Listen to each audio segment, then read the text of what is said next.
Warahmatullahi wabarakatuh. Sesuai janji saya, kita akan bahas contoh soal sel elektrolisis ya.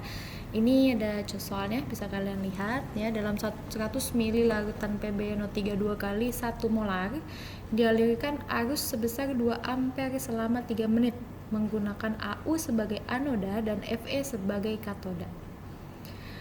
Nah, soalnya adalah yang pertama, tuliskan reaksi elektrolisisnya. Lalu yang kedua, tentukan penambahan berat ya, penambahan massa nih di dalam katoda, dan tentukan pH larutan jika volume larutan dianggap tidak berubah.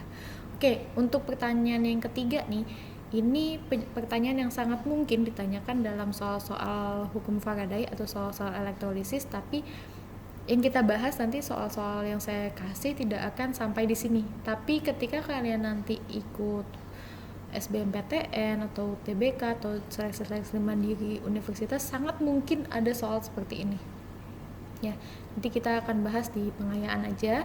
Kita bahas yang A dan B dulu. Oke, pertama ya, kita mulai bahas. Pertama yang harus kalian tulis adalah apa yang diketahui dari soal. Oke ya, ada volume PbNO3 2 kali, lalu ada konsentrasinya. Ini volume dan konsentrasi kita gunakan untuk menghitung pH. Oke, selanjutnya ada I-nya ini arusnya adalah 2 ampere, dialiri selama 3 menit. Karena T dalam rumus Faraday itu harus dalam detik ya. Waktu dalam satuan internasional yang disepakati adalah detik atau sekon, maka dari 3 menit ini harus kita jadikan detik dulu. Kita kalikan dengan 60, hasilnya adalah 180 detik. Oke, kita coba kerjakan yang pertama ya. Tuliskan reaksi elektrolisisnya. Nih, kita lihat. Yang dielektrolisis adalah PbNO3 2 kali. Otomatis kationnya adalah Pb2+, lalu anionnya adalah NO3-. Ya, 2 NO3-. Jadi kalian buat reaksi ininya ya, peruraiannya. PbNO3 2 kali. Ada Pb2+ ditambah 2 NO3-.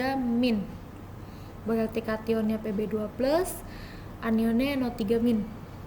Oke, reaksi elektrolisis yang terjadi pada larutan PbNO3 2 kali dengan katoda Fe dan anoda AU adalah sebagai berikut. Nih ya, ini peruraiannya. Lalu Pb2+ ini sebagai kation, dia bukan logam aktif. Jadi ion Pb2+ nya yang tereduksi di katoda. Ya, karena dia bukan logam aktif, bukan logam 1A, 2A, Al3+, atau Mn2+. Makanya Pb2+ yang tereduksi di katoda. Sedangkan anionnya ini adalah NO3-. NO3- kita tahu sebagai anion sisa asam oksi. Ya, sehingga air yang teroksidasi. Berarti reaksinya adalah di katoda reduksi Pb dan di anoda adalah oksidasi air. Kita masukkan reaksinya ya. Ini reaksi reduksi Pb2+ ditambah 2 elektron menjadi Pb. Ini S, berarti ada endapan. Lalu di anoda itu terjadi oksidasi, terbentuk gas oksigen. Yang terlibat adalah 4 elektron, 4 mol elektron ya. Lalu seperti biasa, kalau misalnya kita menjumlahkan harus disamakan jumlah elektron yang terlibat supaya bisa dicoret. Ya, makanya yang katoda dikali 2, yang anoda dikali 1. Ya, hasilnya jadi seperti ini reaksi selnya. Oke, jadi nanti kalau kalian disuruh bikin bagaimana reaksi elektrolisisnya, kalian tentukan dulu di katoda dan di anoda apa yang bereaksi. Kalian buat seperti ini baru dijumlahkan reaksinya ya. Jangan lupa disamakan dulu ya, disesuaikan atau disamakan dulu jumlah elektron yang terlibat. Ini karena elektron di kiri ada 2 elektron, di kanan 4 elektron. Maka harus disamain dulu supaya bisa dicoret.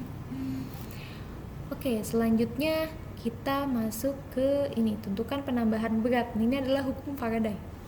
Berapa jumlah berat endapan Pb yang terbentuk nih kan. Pada katoda terjadi pengendapan Pb.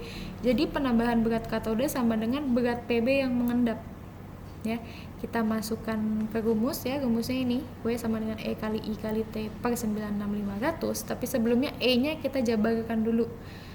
E-nya ini adalah ARPB per valensi Pb. Valensi dari mana? Dari sini. Ini 2 elektron yang terlibat, ini adalah valensinya Pb. ARPB di sini sudah diketahui di dalam soal 207 gram per mol. Kita langsung tulis saja 207 per 2. Baru setelah itu kita masukkan ke dalam rumus ya, 207 per 2 sebagai E, lalu I-nya kan ini 2 ampere, kita masukkan 2 ampere, lalu T-nya 180 detik, kita masukkan 180 per 96500, ini sebagai faktor pengali ya, faktor dia convert dari kolom itu 96500. Oke, ini kalau sudah dihitung ya, 207 per 2 dikali 2 dikali 180 per 96500, ini hasilnya adalah 0,386 gram. Jadi berat katoda bertambah sebesar 0,386 gram. Ya, begitupun dengan berapa jumlah PB yang mengendap, itu adalah juga sama 0,386 gram. Untuk hukum Faraday ini sangat mudah, kalian tinggal masukkan aja, asal kalian jangan lupa E-nya di sini adalah AR per valensi PB, atau biasanya disebut juga N kecil kalau di buku kalian. Ya, bisa juga AR per N dikali E kali I kali T per 96500. Itu untuk bentuk rumus lainnya, atau bisa juga E dikali F besar tadi. Ya, ini untuk hukum Faraday ya, ini contoh soalnya. Selanjutnya kalian kerjakan soal di buku paket. Nanti kalau ada yang bingung, yuk kita diskusikan di Google Classroom atau di Google Meet. Assalamualaikum warahmatullahi wabarakatuh.